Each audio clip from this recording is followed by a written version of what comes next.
Introduction. As a form of poetry, the sonnet is characterized by strict rules related to the external structure and the internal alignment of the ideas and themes developed according to structural changes. William Shakespeare was one of the poets who made sonnets popular and widely referred to in literature.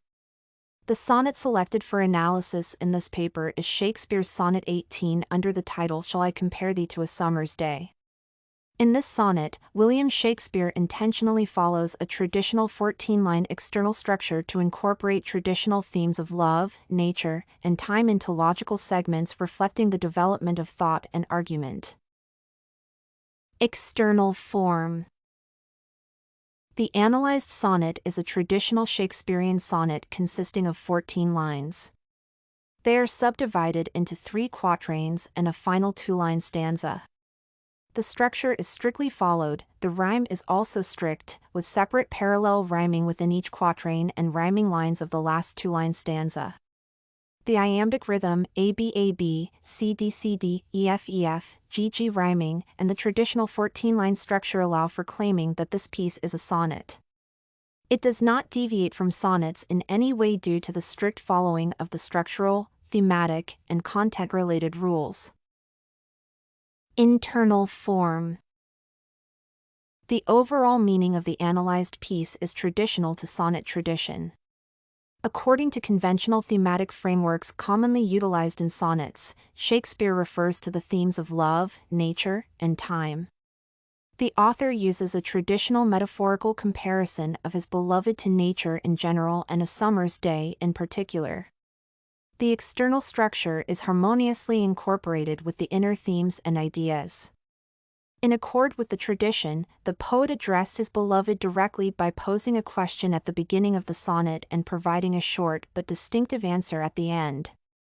Indeed, the opening line "Shall I compare thee to a summer's day" starts the first quatrain. His contemplation of the characteristics of summer that hath all too short a date is developed on the articulation of the extremes of nature.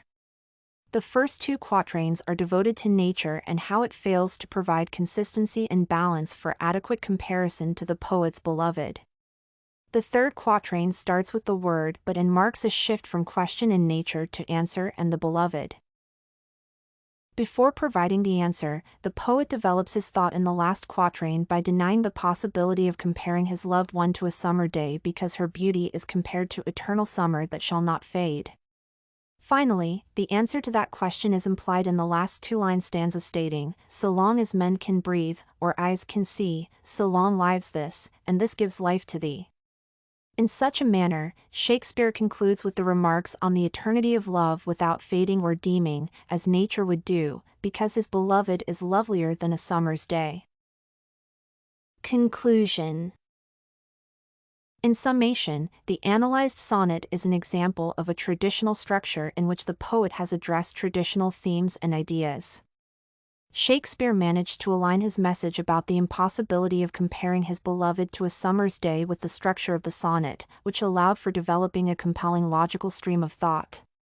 Shifting from a question to analysis of nature, to focusing on the poet's beloved, and then to the answer, the sonnet passes a complete route of love-nature-time theme development, which was enabled by the traditional sonnet form.